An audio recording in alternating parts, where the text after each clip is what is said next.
네, 국민주권정부 출범 후에 처음 열리는 국민경제자문회의입니다. 김성시 부의장님을 비롯해서 참여해 주신 위원 여러분들 참 고생 많으시고 준비를 잘해 주셔서 감사드립니다. 제가 좀 미리 여러분들이 준비한 자료를 살펴봤는데 준비한 내용이 매우 충실하고 우리 정부에서 실제 정책으로 채택할 만한 내용들이 매우 많아서 큰 도움이 됐습니다. 오늘 발표하실 때 좀 자세히 빼먹지 말고 시간에 쫓겨서 대충 넘어가거나 중간 생략하거나 하지 마시고요. 준비한 내용 충실하게 다 발표해 주시면 좋을 것 같습니다. 그리고 지금 정부의 우리 강요 여러분들도 가급적이면 많이 참석하시라고 했는데 오늘 발표할 내용이 실제 정책 집행에 도움될 부분이 상당히 많아 보여서 그렇게 했습니다. 단기적으로 보면 중동 전쟁이 우리 경제에 상당히 큰 위협을 가하고 있고 또 장기적으로 보면 대한민국 경제 체제가 근본적으로 변화를 해야 될 시점이 된 것 같습니다. 한편으로 보면 위기지만 또 한편으로 보면 기회이기도 하죠. 우리 국민들께서 언제나 위기 국민이 되면 과거의 금모기처럼 국가 전체, 공동체 전체를 위해서 또 함께 하려고 노력하는 정말 위대한 국민들이십니다. 이번 이 위기 국면도 모두가 변화를 받아들일 마음의 자세를 갖게 되기 때문에 실제 국정을 담당하는 우리가 잘 준비하면 또다시 이 국면을 기회로 만들어서 새롭게 도약하는 새로운 시스템을 구축하는 정말 좋은 계기가 될 수 있을 것 같습니다. 다만 집행을 담당하는 우리가 어떤 마음의 자세로 어떻게 노력하느냐에 따라서 결과가 달라질 것이라고 생각합니다. 세상을 살다 보면 위기란 언제나 닥치는 거죠. 위기 없는 인생도 없고 위기 없는 사회도 있을 수가 있겠습니까? 다만 이 과정에서 너무 많은 사람들이 고통을 겪습니다. 예를 들면 지금 청년들 문제가 그렇죠. 열심히 일하고 싶지만 기회도 없고 이 보고자료에도 그런 표현이 있던데 기업은 경력 있는 청년들을 요구하고 청년들은 경력을 쌓을 기회가 없다. 사실 경력을 쌓을 기회가 부족하면 그 부분은 국가 공동체가 사실 기회를 만들어줘야 되는 게 맞는 거죠. 여러분들이 준비하신 내용들에 그런 부분들이 상당히 잘 준비되어 있는 것 같습니다. 현재의 상황도 곧 정리될 수도 있겠지만 또 한편으로 보면 오늘도 휴전했다고 하면서 폭격이 있었다고 해요. 언제 이 상황이 정리될지 잘 알기 어렵습니다. 단기적으로, 중기적으로, 장기적으로 잘 대비해서 우리 국민들이 더 이상 고통 겪지 않고 또 희망적인 미래를 누릴 수 있도록 최선을 다해야 되겠습니다. 그리고 오늘 회의도 아마 90분 이렇게 예정되어 있을 텐데 제가 좀 점심 일정을 좀 뒤로 밀어놨으니까 충분히 토의하고 논의하시기 바랍니다. 고맙습니다. 다음은 주제 발표 및 토론에 앞서 김성식 국민경제자문회의 부의장의 대전환기 한국경제의 진단과 중점 과제에 대한 보고가 있겠습니다. 네, 부의장 김성식입니다. 오늘 대통령님께서 자문회의를 직접 주재해 주신 데 대해 매우 감사하고 뜻깊게 생각합니다. 정성을 다하고 계시는 장관님들, 비서진 여러분께도 경의를 표합니다. 시작하겠습니다. 아시다시피 이 전쟁 끝나도 끝난 게 아닙니다. 10개월 전 이재명 정부가 출범했습니다. 민주주의 위기를 극복하고 경제 반전에도 성공했습니다. 그런데 지금 외부로부터 거센 충격이 밀려오고 있지만 반드시 극복하고 또 우리 대한국민의 DNA처럼 한 단계 더 올라설 것이라고 확신합니다. 호르무즈 해협, 잘 아시다시피 안전통행 해협에서 차단기와 톨게이트로 바뀌고 있습니다. 미국은 전쟁을 하면서도 계산기도 두들기고 있습니다. 이렇게 바뀌고 있는 국제 질서, 이 비상경제 상황의 세부 과제는 박원주 자문위원께서 발제해 줄 예정입니다. 저는 비상 시기가 길어질 것이기 때문에 조세, 재정, 외환, 채권 시장 등 여러 분야에서 정책 여력도 같이 신경 쓰자는 말씀을 덧붙이고자 합니다. 나아가서 대한민국 경제 대전환의 실마리는 무엇일까요? 지금은 열심히 일한다고 되지 않고 스마트한 혁신이 관건이 되고 있습니다. 과거 대한민국의 성공의 방정식이 이제 미래의 성공의 덫이 되어가고 있습니다. 부처별 계획은 있지만 어느 순간 국가 차원의 계획은 사라진 지 제법 오래되었습니다. 이제는 우리 공동체의 유연 전환 능력, 그리고 관료적 규제 대신에 민간의 창의, 개별 부처를 넘어서는 국가적 전략의 오케스트라가 매우 긴요합니다. 새로운 경제 전략 어디서 출발할까요? 익숙함으로부터 결별하기, 제목을 이렇게 붙여봤습니다.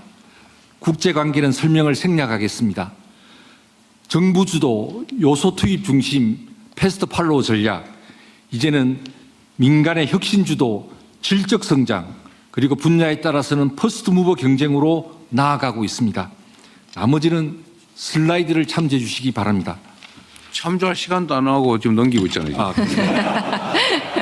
특히 좀 말씀드리고 싶은 이럴까 봐 제가 미리 얘기한 거예요. 감사합니다. 네. 네, 시간을 조금 시간 많이 있습니다. 있으니까. 네. 네. 중요한 문제라서요. 네, 밑에 있는 두 줄은 제가 조금 하겠습니다. 지금 잘하는 큰 기업 밀어주기가 옛날 방식이죠. 근데 지금은 미래 주도 혁신 벤처를 가꾸고 스케일하는 것이 제일 중요합니다. 중소기업 정책 그동안 규모와 매출액 중심으로 좀 보호 정책을 펴왔습니다. 과연 앞으로 계속할 수 있을까요? 업력 중심, 혁신 지원형 중기 정책으로 바뀌어야 될 것 같습니다. 다음 페이지 정성들여 준비하신 건데 천천히 자세히 하세요. 알겠습니다. 다른 분들 보지도 저희 못합니다. 자문위원님도 좋은 토론을 많이 준비했기 때문에 또 이해해 주십시오. 네, 근로자에 대한 보상도 다시 좀 생각해 보셔야 되는데요. 그동안 근속 중심의 보상 체계였습니다. 과연 이게 인공지능 시대에 유연 글로벌 경쟁 시대에 맞습니까? 생산성과 역량 위주 보상으로 바뀌어야 되고 유연성과 이동성이 중시되어야 합니다. 그동안 너무 평균주의적이었습니다. 최첨단 인력 필요한데 파격 보상하지 않으니 안 오고 있고 해외로 나가고 있습니다. 기본사의 두터운 안전망을 국민들에게 보장해 주면서 최첨단 인력에 대해서는 파격 보장이 되었으면 좋겠습니다. AI 3강을 말하고 있습니다. 그런데 우리는 언제까지 공공데이터 폐쇄형 분산형으로 갈 것입니까? 공공 클라우드 빌드업 해야 되고 R&D 정보 시스템 통합해내야 합니다. 예산도 저는 전략 지향 성과 평가형 예산으로 이제 나아가야 된다고 봅니다. 지금도 그 집행률 중심의 정량 평가는 다 하고 있습니다. 그러나 정성 평가, 질적 평가 조금 더 많이 하고 강화해서 지출 개혁의 기준도 삼고 예산의 효능감을 높이는 방향으로 가야 한다고 저는 생각합니다. 국민경제자문회의 중점 과제에 대해서 말씀드리겠습니다. 무엇보다도 성장 잠재력과 생산성 저하를 반전시킬 킹핀 찾아내겠습니다. 국민성장펀드 150조, 그중에 50조를 혁신 벤처 스케일업 투자로 돌리자는 저희 자문 의견을 정부가 수용해 주어서 대단히 의미 있게 생각합니다. 인공지능에 대해서는 저희 국민경제자문회의는 경제 사회 정책에 미치는 영향을 중심으로 특히 AI 에이전트 시대가 가져오는 변화에 주목하여 정책 가제화하겠습니다. 청년 이슈, 지금 저희는 미래세대 정책 자문단을 거의 이제 구성을 완료하는 단계입니다. 현장의 목소리로 정책화하겠습니다. 지역 이슈, 그동안은 공공기관 이전 중심이었는데요. 이제는 이번에 새만금 사례에도 잘 드러났듯이 앵커 기업, 문화 인프라, 기업 혁신 생태계 중심으로 지역 성장 전략이 마련되도록 준비하겠습니다. K자 성장 그늘지대와 민생 접점에 대해서도 기존 안전망 유지의 접근을 넘어서 평생교육과 직업훈련 체계를 대혁신함으로써 트램플린도 강화될 수 있도록 저희가 정책을 만들도록 노력해 보겠습니다. 경제 안보 관련해서는 다음 장표를 중심으로 말씀드리겠습니다. 전략국가 코리아의 비전과 대체 불가성에 대해서 한번 생각해 보면 좋겠습니다. 3월 25일 날 저희 국민경제자문회의가 공개 포럼을 주최했는데요. 거기서 나온 논의들입니다. 전략국가 코리아, 다른 것이 아니라 규칙이 무너지는 분절적 국제 질서 속에서 국가 차원의 대체 불가성을 확보해서 상대가 쉽게 배제하거나 압박하기 어려운 전략적 위치에 서자는 것입니다. 기존의 중견국론, 선진국론과는 접근이 다릅니다. 경제 안보, 이제 경제적 효율성과 수익성뿐만 아니라 공급망과 안보를 함께 고려해야 합니다. 산업정책, 경쟁 우위에서 한 걸음 더 나아가 이제 대체 불가성 한번 고민해 봐야 하지 않겠습니까? 참고표를 보시면 제가 각 부처가 올 업무 계획에서 제시한 여러 전략 분야를 그대로 옮겨왔습니다. 경쟁력과 관련해서는 하나하나 다 의미가 있습니다. 그러나 대체 불가성을 생각한다면 보다 집중성이 필요하지 않겠습니까? 모든 것이 전략적이면 어느 것도 전략적일 수 없습니다. 정리하자면 단기 부양책을 넘어서 생산성 향상, 인적 자원 투자, 낡은 제도의 과감한 혁신을 통해 성장다운 성장 해내야 합니다. 포용 또한 그간 목소리 크고 조직이 강한 집단 위주가 아니라 목소리가 작거나 아예 목소리조차 내지 못하는 약자들, 그리고 지금 일자리 절벽 앞에 서 있는 미래 세대에게 역량을 집중해서 진정한 사회적 연대를 실현하면 좋겠습니다. 97년 외환위기가 급성질환이었다면 지금은 만성질환입니다. 그래서 위험을 회피하려 하고 실행이 쉽지가 않습니다. 저는 이 비상경제 상황에서 응급 대응뿐만 아니라 미래로 가는 국민적 의지 결집이 필요한 이유라고 생각합니다. 국민경제자문회의도 최선을 다하겠습니다. 앞으로 대통령께서도 직접 과제도 내어주시고 피드백도 해주신다면 저희가 더욱더 정성껏 일할 수 있을 것이라고 생각합니다. 감사합니다. 이후 내용은 시간 관계상 자료로 발언하겠습니다. 고맙습니다. 네. 충분한 말씀 하셨을지 모르겠습니다. 네, 이어서 주제 발표 및 토론 진행하겠습니다. 오늘 토론 주제는 중동발 비상 경제 상황과 위기 극복 전략. 두 번째는 한국 경제, 사회 구조 전환과 지속 성장 전략. 이렇게 두 가지입니다. 첫 번째 주제로 중동발 비상 경제 상황과 위기 극복 전략에 대해 박원주 국민경제자문회의 성장경제분과장의 발표가 있겠습니다. 예, 안녕하십니까. 전략경제협력분과 박원주입니다. 어제 아침에 트럼프 대통령이 이란과의 2주 휴전을 발표했습니다. 안타깝게도 종전은 아니고 또 에너지 공급이 즉각 정상화되지도 않았습니다. 그리고 오늘 아침에는 이스라엘의 레바논 공격을 빌미로 해서 호르무즈 해협이 다시 닫히는 일도 있었습니다. 위기가 심각하다고 판단이 됩니다. 오늘 발제에서는 이번 위기를 진단하고 또 자문회의에서 그동안 토론을 통해서 발굴한 대안을 설명드리도록 하겠습니다. 두 가지 위기가 동시에 진행되고 있습니다. 우선은 에너지 공급망 위기입니다. 이번 위기는 과거와 다릅니다. 밸브를 잠근 게 아니라 파이프를 끊고 공장을 태웠습니다. 국제에너지기구에서는 9개 나라 40개 이상의 에너지 자산이 손상됐다고, 심각하게 손상됐다고 말하고 있습니다. 오른쪽에 보시는 것은 산업 경쟁력의 위기입니다. 이번 에너지 위기가 촉발제가 되기는 했습니다만 철강, 석유화학, 시멘트 등 우리 주력 산업이 위기를 맞고 있고 물류비가 폭등하고 투자 동결 등 여러 가지 경제적 부작용이 이를 잇고 있는 상황입니다. 위기의 원인을 진단해 보도록 하겠습니다. 1, 2차 석유파동 리비아 사태 때는 인프라가 살아있었습니다. 협상이 타결되면 다시 밸브가 열리고 공급은 회복이 됐습니다. 이번은 전혀 다릅니다.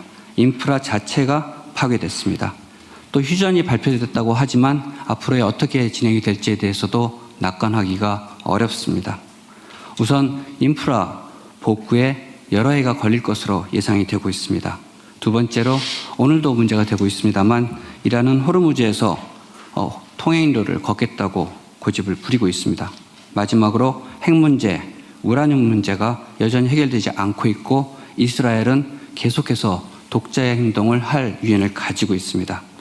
그리고 아랫면에서 보시는 것처럼 에너지 위기만이 아니라 질소 비료라든가 알루미늄 등 식량 위기와 산업 원자재 공급망 위로까지 번지고 있는 것이 현실입니다.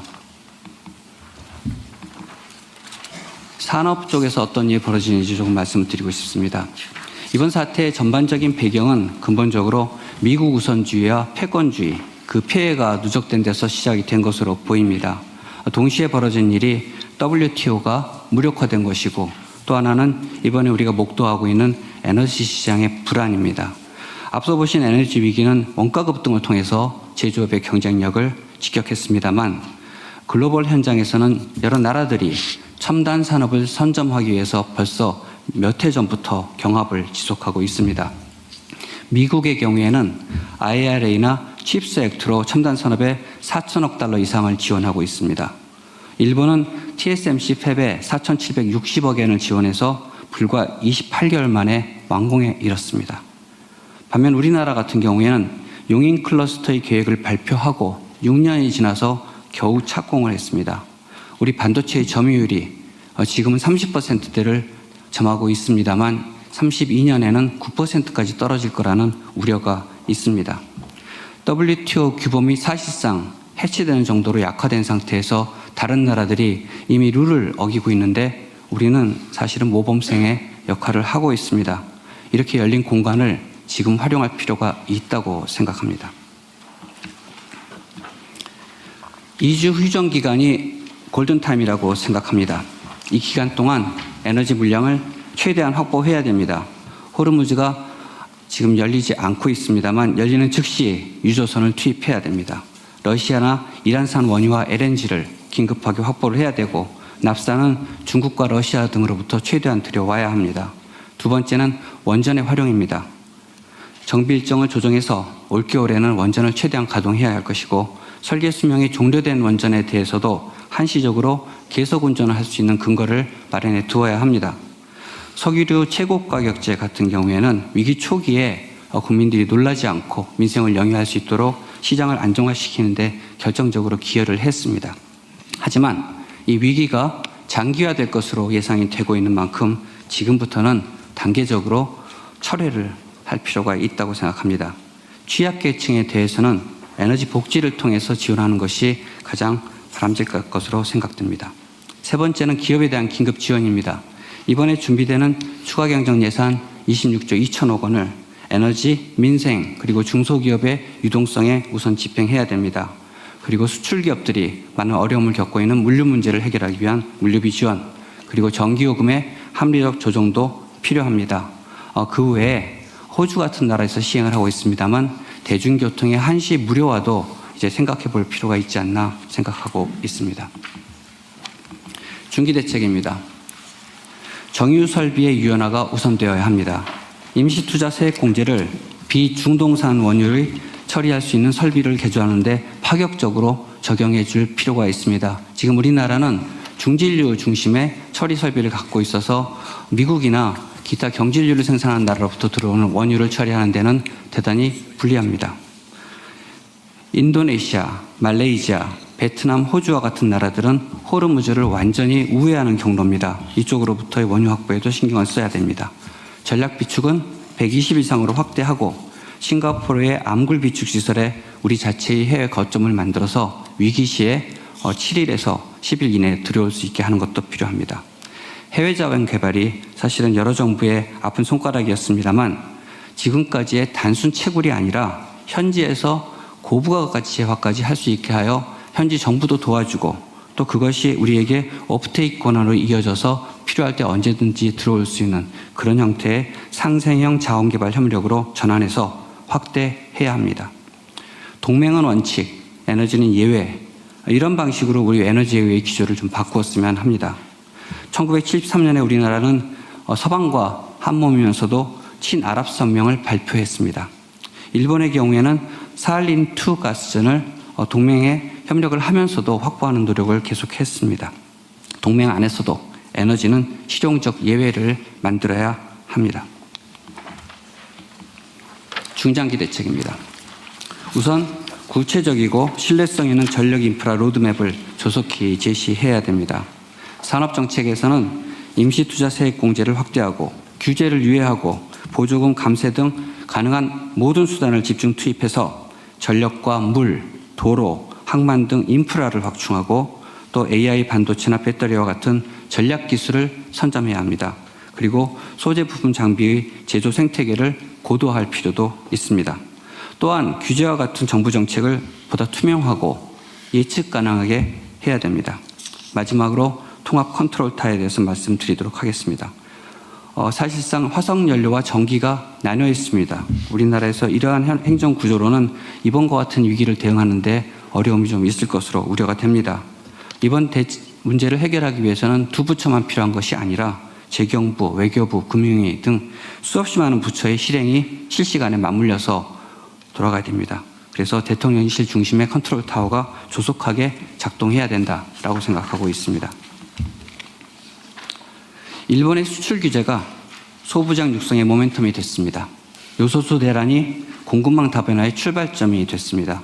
이번 사태를 계기로 에너지 공급망을 재편하고 공세적인 산업정책을 할 수 있는 전환점을 만들어야 된다고 권해드립니다.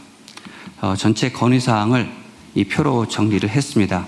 오늘 아침에 확인해 보니까 이 중에서 단기 대책의 경우에는 상당 부분은 이미 정부가 시행을 하고 있는 상태라고 생각됩니다. 정부가 발빠르게 움직여준 것에 대해서 감사드리고 중기 이후의 대책에 대해서도 이번 위원회의 건의를 진지하게 검토해 주실 것을 부탁드립니다. 감사합니다. 네, 발표 감사합니다. 두 번째 주제로 한국 경제, 사회 구조 전환과 지속 성장 전략에 대해 류군관 국민경제자문회의 전략경제협력분과장 발표가 있겠습니다. 예, 존경하는 대통령님 그리고 참석해 주신 여러분, 지금 우리 사회는 전환점에 서 있습니다. 성장경제팀을 대신해서 발표하는 제 발표가 짧지만 한국 경제 전환에 작은 계기가 되기를 기대하면서 감히 말씀드리겠습니다. 지난 60년 우리 경제의 전반기는 고도 성장이었습니다. 그렇지만 아쉽게도 후반기는 일방적인 추락의 과정이었습니다. 지금 이 흐름을 반전시키지 못하면 앞으로의 30년은 잃어버릴 30년이 될 게 분명합니다. AI는 경제의 틀 자체를 바꾸는 구조적 충격입니다. 이 그래프에서 보시다시피 저숙련 노동자는 피지컬 AI가 대체할 때까지 한시적으로 수요가 있습니다. 중숙련 구간, 특히 대졸자가 많은 한국에서는 치명적입니다. AI가 훨씬 더 잘합니다. 대신에 최고급 인력은 AI와 대체 관계가 아니라 보완 관계입니다. 생산성이 10배, 20배 올라갑니다. 결과적으로 J자 모양이 생기는데 이로 인한 양극화 심각할 거라고 생각하고 있습니다. AI는 중간지대를 광역적으로 지우는데 우리 교육은 여전히 중간만을 만들고 있습니다. 그 결과 노동시장에서 교육과 노동력 공급 간의 불일치가 심각하게 발생하고 있습니다. 이제는 교육을 바꾸고 청년과 낙오자를 보호해야 합니다. 차례로 말씀드리도록 하겠습니다. 우리 교육, 그때는 맞았습니다. 지금은 틀립니다. 같은 잣대로 재고 평균 점수만 높이는 방식으로는 더 이상 경쟁력을 키울 수 없습니다. 획일적 평가가 아니라 각자의 강점을 키워야 합니다. 과감하게 선택과 집중으로 전환해야 합니다. 선택과 집중은 소수 엘리트만을 위한 정책이 아닙니다. 더 많은 사람에게 더 폭넓은 기회를 제공하는 방식입니다. AI 충격은 청년에게 가장 먼저 오고 가장 크게 닥칩니다. 기업은 경력을 원하지만 청년은 정작 경력을 쌓을 기회조차 없습니다. 최근 통계를 보면 20, 30대 청년층에서 그냥 쉬었다고 답한 인구가 무려 70만 명을 넘었습니다. 그냥 쉰 인구입니다. 이제는 교육과 일을 직접 연결하고 그 연결 비용은 사회가 함께 부담해야 합니다. 청년층 대상 고급 직업 훈련을 전국으로 확산해야 합니다. 지도상으로 수도권에서 먼 지방은 빠르게 인구가 줄고 있습니다. 일종의 거리에 따른 난방 한계선이 존재한다고 봅니다. 대전발 0시 50분 기차는 서울로만 갑니다. 비 내리는 호남선은 점점 한산해집니다. 돌아와요 부산항에는 이제 노래 가사로만 남았습니다. 모든 기회가 수도권에 집중되어 있기 때문입니다. 소멸 위기에 놓인 지방을 살리려면 소멸을 막을 수준의 대규모 종합 투자가 필요하다고 생각합니다. 국가가 일자리를 지켜줄 능력은 없습니다. 보호할 것은 일자리가 아니라 사람입니다. 이때 보호는 넓게 나누는 게 아니라 필요한 곳에 집중하는 것입니다. 국가 재정은 자산도 없고 소득도 없는, 속칭 집도 잘도 없는 사람들한테 집중해야 합니다. 금융의 방향을 바꿔야 합니다. 부동산이 아니라 생산과 혁신으로, 그리고 청년과 지방으로 돈이 흐르게 해야 합니다. 젊을 때 열심히 일해서 자산을 축적하고 은퇴 후에 이것을 까먹는 게 자연스러운 생애 주기입니다. 현재 축적된 자산이 유동화되지 못하고 있습니다. 이유는 여러 가지가 있겠습니다만, 하루빨리 주택연금을 실질적으로 활성화해서 적어도 주택에 있는 노인의 빈곤 문제는 스스로 해결하는 걸 국가가 도와야 하지 않나 생각합니다. 현재 60세 이상 노인이 보유한 주택은 600만 호가 넘습니다. 이 주택들이 향후 27년에 걸쳐서 주택 유통시장에 나온다 그러면 유통 물량이 평균적으로 연평균 17만 호 이상 나오게 됩니다. 안 나오는 게 문제입니다. 주택연금은 그나마 집이라도 있는 노인에 대해서는 빈곤을 스스로 해결할 수 있도록 정부가 돕는 장치입니다. 그런데 현재 가입자 수는 15만도 안 되는 것으로 알고 있습니다. 동시에 주택의 잠재 공급을 시장의 실제 공급으로 전환하는 다목적 장치이기도 합니다. 청년과 지방 문제는 서로 복잡하게 얽혀 있습니다. 따라서 이 문제는 개별 부처가 각각 풀 수 없습니다. 반드시 함께 풀어야 합니다. 부처 칸막이에 갇힌 데이터를 지금처럼 방치해서는 어떤 정책도 함께 작동할 수 없습니다. 동시에 부처 이기주의를 막을 수도 없습니다. 개별 부처의 정책이 정작 수요자인 개개인과 개별 기업에 어떤 영향을 미치는지를 보려면 연결된 데이터로 봐야 보입니다. 이제는 데이터를 흐르게 해야 합니다. 이때 개인정보는 세계적인 암호기술로 보호하면 됩니다. 현 정부는 감사하게도 역사상 처음으로 국가데이터처를 집행부처로부터 독립시켜 주었습니다.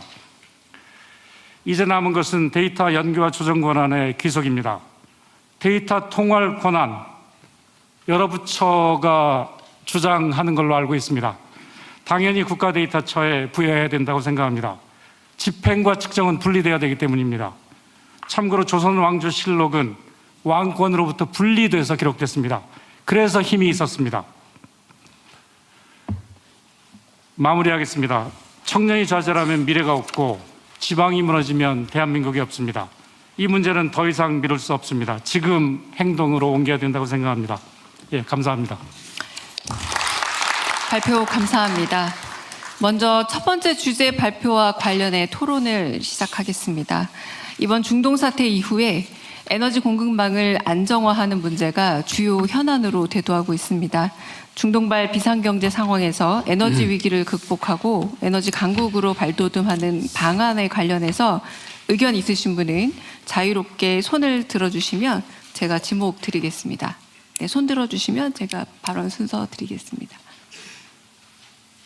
대통령님이 지목해 주셔도 너무 됩니다. 준비를 잘해가지고 네. 할 말이 없나 본데요?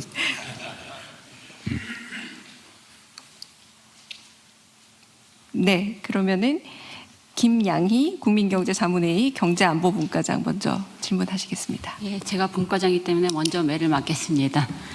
대통령님, 저는 지금 우리가 겪는 이 에너지 위기를 해결하는 과정이 단순히 에너지 위기만을 해결하는 과정이 되어서는 안 되고 좀 더 큰 틀에서 경제 안보, 역량을 강화하는 그 과정이랑 같이 가야 된다라고 생각을 합니다. 그런 차원에서 좀 구체적인 제안을 두 가지를 드리고 싶습니다. 지금 우리는 저는 경제안보 문해력이라는 표현을 씁니다. 영어로는 리터러시라고 하죠. 사실은 모두가 경제안보를 얘기하지만 정작 경제안보가 무엇이고 경제안보 전략이 무엇인지에 대해서는 많은 사람들이 잘 모르고 있다고 생각을 합니다. 더 중요한 거는 특히 중소기업이 어떤 일이 터졌을 때 어디에 어떤 정보가 있는지 제대로 알지 못하거든요. 그래서 저는 당장 시급한 것이 우리가 경제안보 종합정보 포탈을 만들었으면 좋겠다는 생각이 듭니다. 지금 저만 하더라도 여러 곳에 산재해 있는 기관을 들어가서 데이터를 보고 정보를 봐야 되거든요. 그래서 지금 당장 이런 것들을 다 모아놓는 거, 그 자체는 그렇게 돈이 많이 드는 건 아니다라고 생각을 합니다. 특히 중소기업을 생각할 때는 중요하다라고 생각을 하고, 두 번째로는 좀 더 근본적이고 좀 더 구체적인 조직적인 차원에서의 국가의 경제안보 역량을 강화시키는 것이 너무나 중요하다는 말씀을 드리고 싶습니다. 그런 차원에서 제가 말씀드리고 싶은 것은 절대 외부가 아니라 정부 내에 인하우스로 경제안보 전략팀을 하나 만들어서 이 팀은 정책을 연구하는 것이 아니라 구체적인 전략을 연구하는 그런 팀이 저는 청와대 안에 있어야 된다고 생각을 합니다. 이 청와대 안에 많은 부처에서 사실상 모여 있지만 현안 대응에 너무 급급하거든요.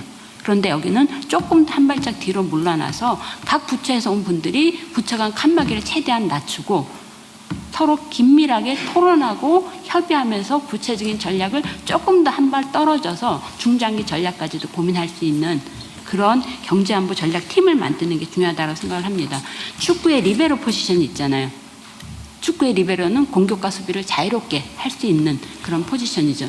저는 앞으로 경제안보는 안보의 프리즘으로 경제를 볼 수 있고 경제의 프리즘으로 안보를 보면서 경제안보를 자유롭게 엮어서 사고할 수 있는 그런 사람이 되어야 되는데 그런 사람은 있을 때도 있고 없을 때도 있습니다. 중요한 건 그런 리베로를 어떻게 시스템화할 것인가, 그리고 이걸 어떻게 법제화해서 정권이 바뀌더라도 꾸준히 갈 수 있게끔 할 것인가, 그 고민을 조금 할 필요가 있다. 그래서 두 가지를 정리하자면, 하나는 당장 급하게는 정보 포탈을, 종합 포탈을 만들어 특히 기업들이, 중소기업들이 정보를 습득할 수 있도록 하고, 여기에 DB 같은 거, 데이터베이스 넣는 거 이런 것도 같이 할 수 있다. 두 번째로는 정부 내에 리베로 시스템을 제도화하는 것, 그걸 통해서 부처 간 칸막이를 낮추고 이런 일이 터졌을 때 긴밀하게 소통하면서 융합하면서 구체적인 전략을 만들어낼 수 있는 이런 것들을 좀 앞으로 좀 만들 필요가 있지 않을까라는 말씀 드리고 싶습니다.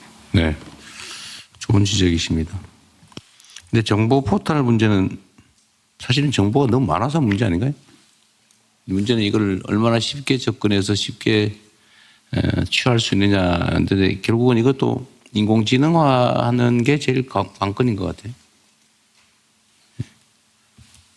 네. 또 다른 질문 혹은 의견 있으시면 손 들어주시면 제가 지목 드리겠습니다. 네. 지금 이준 네, 의원님. 네, 안녕하세요. 전략경제협력분과에 소속되어 있는 이준입니다. 저는 산업연구원에서 산업정책을 공부하고 연구하고 있는 연구자인데요. 앞서 발제에서 지금 중동 전쟁에 대해서 말씀을 많이 해주셨기 때문에 저는 전후 다가올 국제 질서에 대비하기 위한 산업정책에 대해서 말씀을 좀 드리겠습니다. 산업정책을 말씀드리기에 앞서서 무엇보다 현재 우리가 직면하고 있는 현재 상황을 우리가 어떻게 인식하고 있느냐가 상당히 중요한데요. 마음가짐이 달라지기 때문입니다. 산업의 관점에서 현재 우리가 직면하고 있는 상황을 진단을 해보면 우리 산업의 생존까지 위협할 정도의 위험 구간에 현재 진입해 있는 것은 분명한 사실인데, 역설적으로 이로 인해서 우리가 끓는 물 안에 어떤 개구리처럼 삶아 죽지 않고 서서히 기다렸다가 죽지 않고 새로운 생존 경로를 찾을 수 있는 어떤 계기가 되었다라는 게 중요한 포인트인 것 같습니다. 그리고 이런 위험 구간을 지나서 새로운 생존 경로를 모색을 할 때 무엇보다 필요한 것이 어떤 나라보다 똑똑하고 전략적인 산업 정책이라고 할 수 있겠습니다. 미중 경쟁이 이제 본격화되면서 우리는 양쪽에 좀 끼어 있는 고달픈 신세인 거는 사실인데요. 그 덕분에 우리 제조업의 전략적 가치가 국제사회에서 새롭게 평가를 받고 있는 게 또 사실입니다. 진영 간의 공급망이 지금 현재 분리가 되고 있고, 진영 간의 공급망이 분리가 되면서 중국 제조업의 소위 말하는 어떤 물량 공세나 파산 공세를 소위 말하는 이 서방 세계 최일선에서 막을 수 있는 사실상 유일한 국가가 우리나라라고 할 수 있는데, 우리가 없다면 뭐 배터리도 디스플레이도 태양광도 다 이미 중국의 패권을 넘겨줬을 겁니다. 심지어 반도체도 저는 예외는 아니라고 생각을 하고 있습니다. 누구도 가지지 못한 우리의 강점인 건 분명한데, 문제는 현재의 경쟁 우위를 지켜내는 여건이 녹록지가 않다는 겁니다. 지금 산업정책에 대해서 여기 계신 많은 분들이 사실은 공감을 하지만 산업정책을 추진하는 여건은 상당히 열악합니다. 아까 우리 발제 자료에도 나와 있지만 저희 반도체 클러스터가 아주 대표적인 사례라고 할 수 있겠는데요. 그 상징이 이 산업정책을 추진하기 얼마나 우리가 어려운 여건을 가지고 있는지를 보여주는 어떤 사례라고 할 수 있겠습니다. 사실은 우리나라가 그렇다면 산업정책이 없냐? 그렇지는 않습니다. 우리나라가 산업정책을 누구보다 열심히 잘 만들고 민첩하게 잘 대응도 하고 하나하나의 이슈에 대해서 굉장히 신속하게 대응하는 체제는 굉장히 잘 갖춰져 있는데, 문제는 실행하는 힘이 저는 약한 게 가장 큰 문제라고 생각합니다. 힘이 부족한 이유가 뭘까라고 생각을 해보면 뭐 여러 가지가 있겠지만요. 무엇보다 추진하는 하나의 단위 조각이 상당히 작다는 게 저는 문제인 것 같습니다. 단위 조각이 굉장히 작기 때문에 뭔가 이슈가 있어서 건건이 그 각각의 조각들에 대해서는 굉장히 훌륭하게 정책이 만들어지고 추진이 되지만, 실제로 이 각각의 이 산업정책 공급하는 현상을 들여다보면 각각의 조각들이 파편적 순차적으로 이렇게 저희가 진행이 되고 있고요. 진행이 되다 보면 시차도 서로 다르게 됩니다. 시차도 서로 다르게 되고 정책 목표도 각각의 조각들이 일관적이지 않게 진행이 됩니다. 그리고 정책 간의 상충도 종종 발생하는 이슈이기도 합니다. 이렇게 되면 각각의 조각들은 상당히 훌륭하지만 조각들을 모아놓고 그림을 그리면 굉장히 이상한 그림이 나오게 되고, 그 이상한 그림이 기업의 투자를 불확실하게 만드는 가장 중요한 요인이라고 생각합니다. 그래서 이 상황에서 필요한 게 사실은 이제 산업정책의 힘을 이제 응집하는 건데요. 산업정책의 힘을 응집하게 되면 추진할 수 있는 엔진의 크기를 키우게 되는 겁니다. 사실은 각각의 조각들을 개별 부처, 예를 들어서 산업부 안에서도 개별과나 개별국실 단위에서 정책을 만들지만, 사실은 에너지 경쟁력이 없는 산업 경쟁력이 있을 수가 없고, 산업 경쟁력이 없는 통상 정책이 있을 수가 없습니다. 이 세 가지는 연결고리이기 때문에 이 세 가지 조각들을 어떻게 저희가 잘 모아서 엔진의 힘을 키우느냐가 저는 중요한 어떤 역할이라고 생각을 하고 있습니다. 사실 우리가 이제 맞서 싸워야 될 상대가 누구냐를 생각을 해보면, 이제 더 이상 우리가 산업화 과정에서 싸워왔던 독일이나 일본 같은 그런 나라가 아닙니다. 우리가 싸워야 될 상대는 미국과 중국이라는 우리가 그동안 경험해보지 못한 덩치의 어떤 상대들인데, 이러한 큰 덩치의 상대들하고 싸우려면 저희가 이 조각들을 잘 모아서 힘의 크기를 키워야 되는 게 현재 상황이라고 할 수 있겠습니다.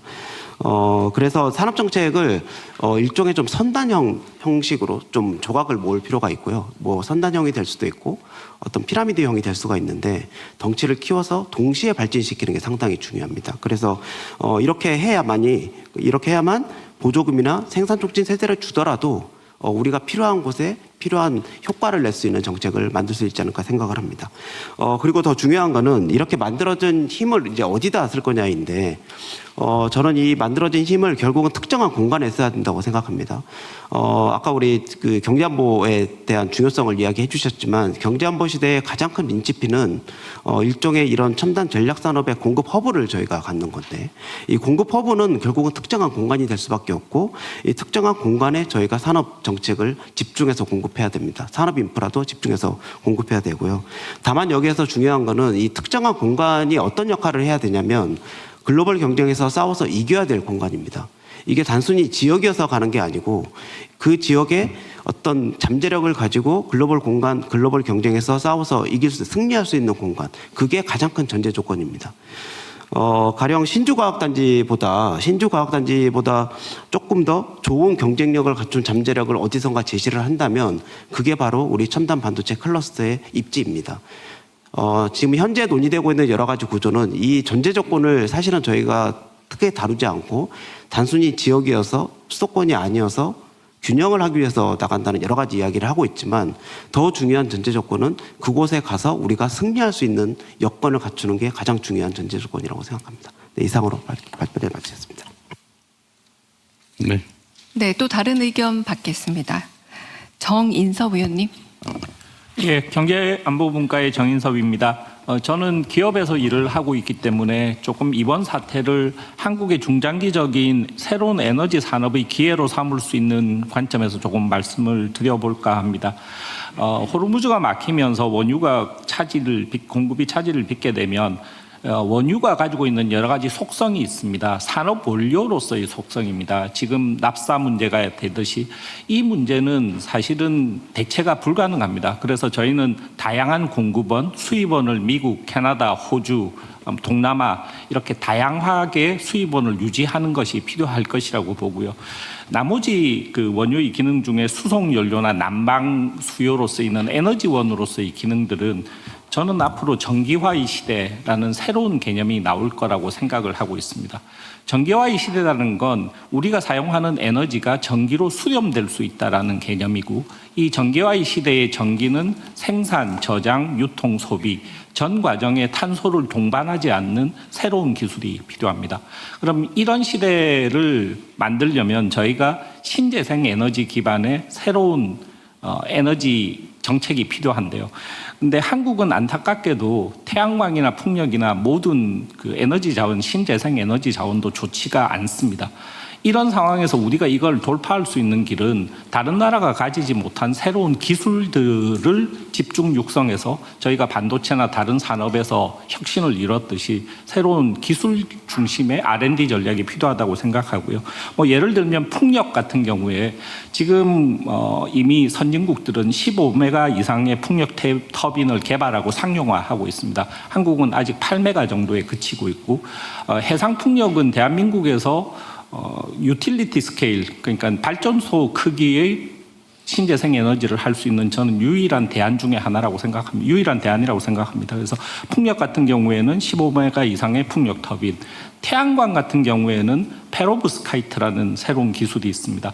이것은 태양광 패널의 그 효율성을 늘려주는 기술인데, 만약에 페로브스카이트가 상용화되고 우리가 그걸 쓸 수 있다면 저는 지역 단위의 새로운 스마트 그리드를 연결하는 태양광 활용법이 나올 수 있다고 생각합니다. 그래서 이런 것은 한국이 선점할 수 있는 기회가 있다고 생각하고요. 원자력에서도 SMR 같은 경우에 지금 한국에서는 발전용 정도가 나와 있는데, 이게 선박용이라든지 그다음에 소형화를 해서 다른 데로 쓸 수 있는 SMR 기술에는 저희가 집중적인 투자가 필요할 것이라고 보이고요. 궁극적으로 신재생 에너지의 한계는 에너지의 간헐성에 있습니다. 원하는 시간에 원하는 만큼의 에너지를 생산하지 못하는 건데, 그렇게 되면 이 신재생 에너지로서의 전기는 저장 수단이 필요한데 가장 가능성이 높은 건 수소입니다. 근데 문제는 뭐냐면 이 수소는 운반성을 아직 가지지 못하고 있습니다. 수소가 되면 액체 상태로 운반이 되어야 되는데 마이너스 196도 이하로 냉각이 되어야 되고, 그렇기 때문에 수소의 대체제 중간 브릿지 정도로 수소와 암모니아를 활용하는 기술이 저희는 장기적으로 필요하고, 수소와 암모니아를 엔진이나 터빈, 연료전지에서 활용할 수 있는 기술은 한국의 미래 산업이 될 수 있다고 생각합니다. 에너지 생산 측면에서는 그렇고요. 이런 신재생 에너지가 만들어지게 되면 에너지 활용 측면에서도 몇 가지 기술이 필요합니다. 첫 번째는 송배전을 하는 데 있어서 스마트 그리드라는 기술이 있습니다. 소수의 지역을 하나의 그리드망으로 연결해서 그 안에서 자체적으로 생산하는 신재생 에너지를 쉐어해서 쓸 수 있도록 하는 건데, 이미 선진국들은 호주나 미국 같은 데는 땅이 넓기 때문에 태양광이나 이런 걸 가지고 이런 걸 하고 있습니다. 그런데 한국은 아직은 스마트 그리드를 적용하는 데 있어서 한전이 가지고 있는 송배전망의 독점 권한이 있습니다. 그렇기 때문에 스마트 그리드 실험조차도 아직 잘 못하고 있는데, 이게 이제 무인도나 섬에서 일부 실험이 되고 있는데, 이걸 좀 더 확대하면 앞으로 스마트 그리드 기술은 분명히 우리나라의 미래 산업 중에 하나로 커갈 수 있다고 생각을 하고 있고요. 그다음에 신재생 에너지의 가능성을 보완하려면 ESS, 에너지 저장 장치나 양수 발전 같은 것이 굉장히 중요할 거라고 생각하고 있습니다. 만약에 우리나라에 그런 양수 발전이나 ESS 같은 것이 충분히 백업이 된다면 한국은 신재생 에너지 사회로 훨씬 빨리 진행할 수 있을 거라고 보고 있고요. 그다음에 우리나라 같이 겨울이 있는 나라는 난방 에너지 수요가 굉장히 큽니다. 여기는 히트 펌프라는 기술이 있습니다. 한국에도 뭐 LG나 삼성에서 이미 히트 펌프 사업을 하고 있는 걸로 제가 알고 있는데 히트 펌프를 조금 더 좀 적극적으로 할 수 있는 정부의 정책이나 지원이 있으면 난방 에너지 수요에 있어서도 굉장히 중요할 것 같고요.